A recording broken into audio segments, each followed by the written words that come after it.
In the still of the night, I think of you. My heart beats with every thought of you. Emma's vision turned crimson. She was angry and embarrassed. How dare he? Yet, he never forced any of the others to marry you. She smiled sweetly at him. For two reasons. No one has ever called me liar except you, and I've never been dumped before. So this is a punishment then for daring to stand up to you? Are you not shooting yourself in the leg? You'll be stuck with a woman you don't love for the rest of your life? Marriages these days are not forever, babe. Mama couldn't believe her ears. She wanted to get up and leave, but she couldn't find the strength to do so.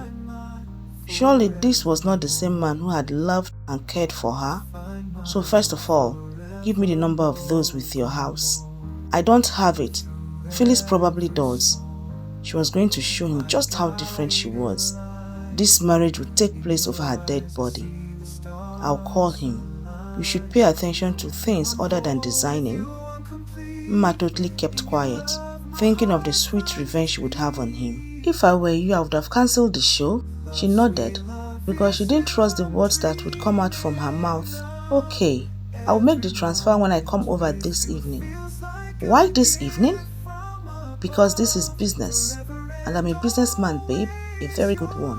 Mama stood up to go, seeing nothing else to do. Are you not afraid I could change my mind by this evening? You won't.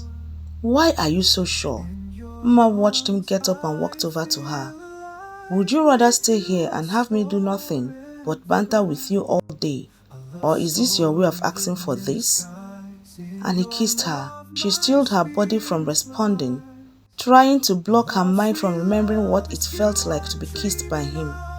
But she was fighting a lost battle. She missed him.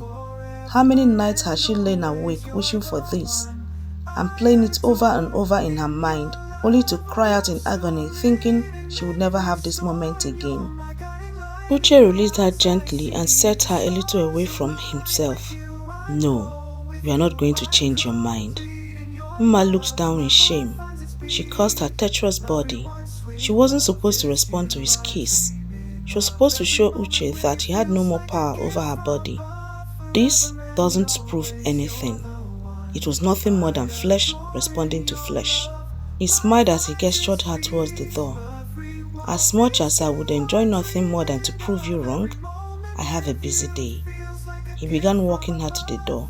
Outside the door, Beth stood up when she saw them come out. See you this evening? He smiled and kissed her again. Mama began to leave, not sparing him another glance. As she drove home, she couldn't understand her feelings. She didn't know if it was triumph or dismay. Agreeing to become Uche's wife was stupid. She must have been crazy to agree to that, even after he made it clear he was getting married to her just to punish her for dumping him. She didn't know he was that twisted. She felt tears in her eyes when she remembered the coldness in his. She shuddered as she thought of her impending marriage to the love of her life, which according to him was for just a short period of time, till he got tired of her. Over her dead body, she vowed. She came into her boutique and took a look at her sweat and thanked God for his help. How could she have started from the scratch again? Just the thought sent shivers down her spine. Thank God for Uche. Then her conscience began to prick her for the plan she had for him. But she forced the guilty conscience away and started for Phyllis's office. After all, he was the one who started it. He could have helped her for nothing, but no, he saw it as an opportunity to exert a punishment. No one would blame her for looking for a way to outsmart him. Mama got home from work quite early, earlier than usual. She wanted to make a good dinner for herself, and not because Uche was coming over, she told herself again and again. She tried to convince herself that she needed a break after the trauma of the past few days. She wanted to make rice, beans, stew with fried plantain and salad, just the way Uche loved it, but she caught herself. I am not cooking to impress Uche, she said to herself firmly as she washed the rice. She didn't eat beans, and she had not touched fried plantains since her early teens, but Uche would never touch rice and stew without beans or fried plantains. Alright, she agreed. She was cooking for Uche. not because she still cared for him. How could she after all he said to her? She was cooking to show him some appreciation for helping her out. At least Phyllis and Tessie needed not to worry about their baby again. Phyllis wasn't all too happy when she broke the news to him that she and Uche were back together. He suspected that something was wrong. She had seen him practically sniffing the air for trouble. Did he blackmail you? Thank God she was anticipating that question and pretended to be shocked and offended, and that had convinced him otherwise.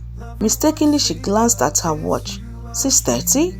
Uche would be here any minute, and she began hurrying to finish up. When the stew was cooking, she decided to dash into the bathroom for a quick shower and a new dress. She didn't want to face Uche as she was looking sweaty and tired. She felt she needed all her wits about her if she was going to face him squarely. She didn't want to admit to herself that she wanted to look fresh and beautiful for him.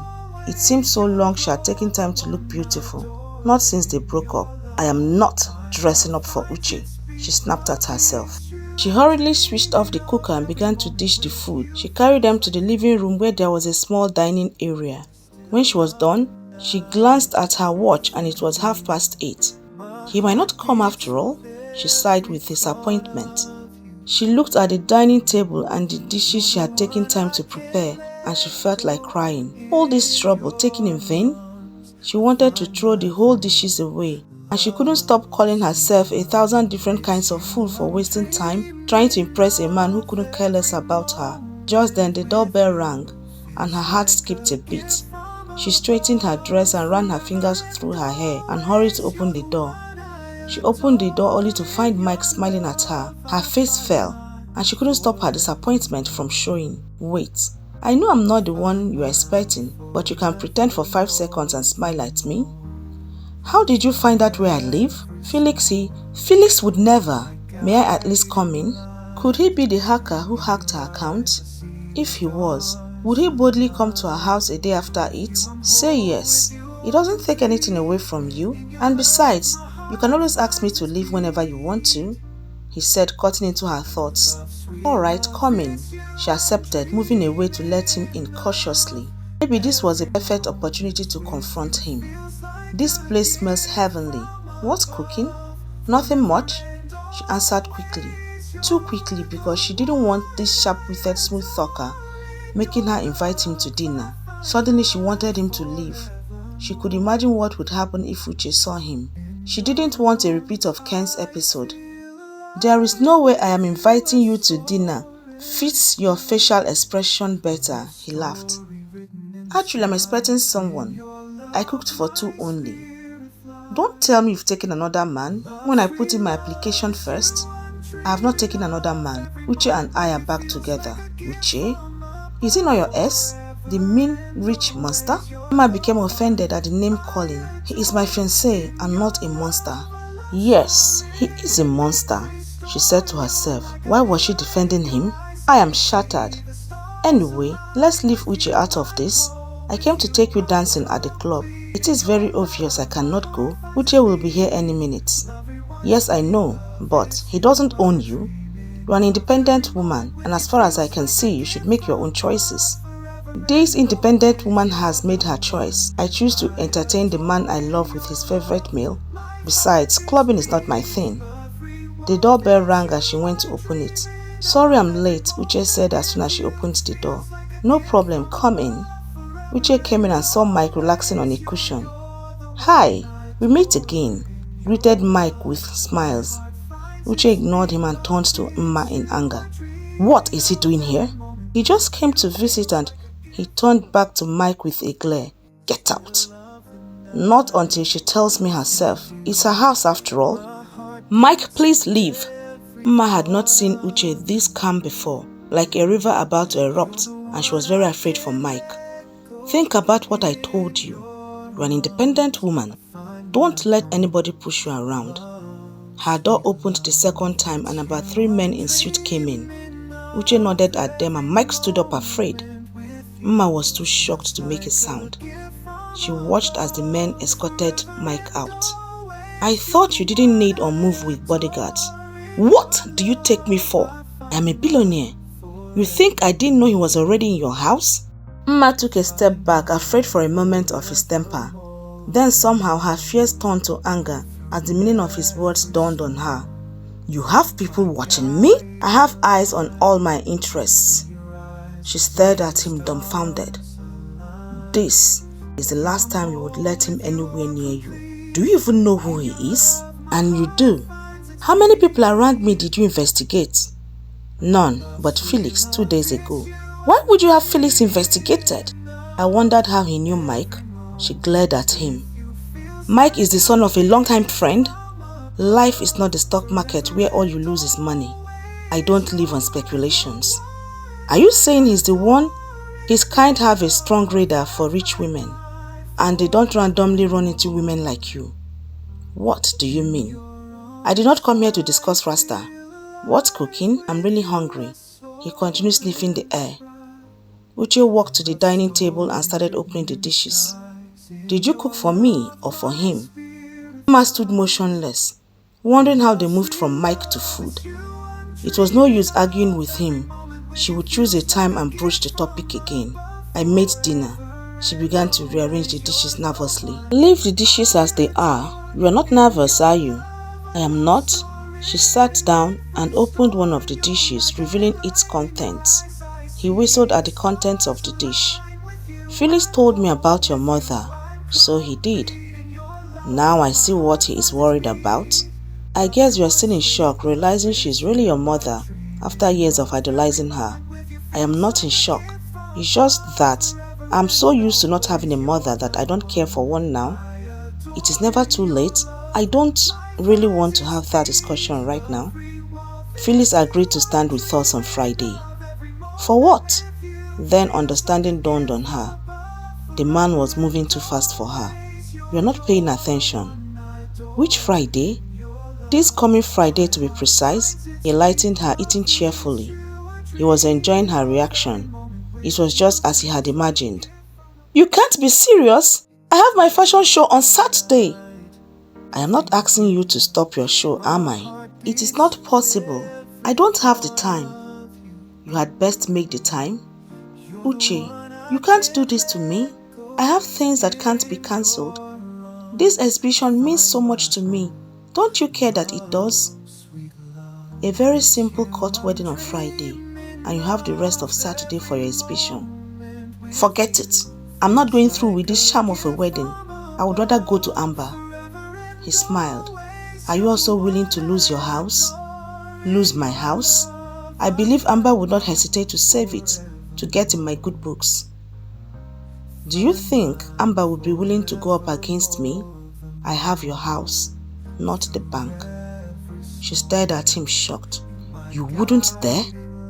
I told you, you cannot change your mind. Calm down. Calm down, she cautioned herself. This was not the time to disagree with him. She needed him more then than he did her. He had won. It was like the guy knew what she was planning for him. Mma knew she had been outplayed by the master of the game. Another opportunity would come. She would probably divorce him before he would blink an eye. Tessie would be thrilled. She was sure he must be surprised at how calm she was taking it all. There was no need to protest anymore. He had the upper hand and he knew it. So it is clear. Well understood. But why the rush? One day, I believe I would let you know. He dropped his fork and knife and wiped his mouth. Mma, who had been finding it difficult to eat, saw an excuse to stop eating and stood up with him. I will give you a call tomorrow to finalize things, Uche said, kissing her softly and started towards the door. The day of their wedding dawned bright and clear. Mma was alone and ready in her white simple dress. Everything about the wedding was the opposite of what they had previously planned. They had previously planned a lavish wedding. She didn't know how to feel about it. She just wanted to be alone. She had asked Tessie and Helen to meet her at the registry. After much argument, they had given in to her demand. The house was as quiet as she wanted it to be. She wanted to savor her last day there alone. Going to her closet had been an ordeal. Seeing how empty it was had the most profound effect on her. It made her realize she was indeed going into a loveless marriage with a man she loved with all her heart. She was glad she was alone, with no one to witness her despair. She turned to the mirror and stared hard at herself. What she thought would be the happiest day of her life turned out to be her saddest. She wondered how life with him would be. From what she had seen so far, it would probably be filled with unhappiness. Is there anything she could do about it? What if she forgot the whole Angela's episode and forgave him for forcing her into marriage? Would they have a chance? She asked herself. But before she could deliberate on it further, she heard the doorbell. She took one look at herself in the mirror and left. Mma entered the living room and went to open the door, and suddenly she was pushed back forcefully into the house. Before she could react to the violence, a haggard-looking Angela brandished a gun. "You think I would ever let you marry him?" In the still of the night, I think of you. My heart beats with every thought of you. You're the one I can't let go. In your arms I find my home.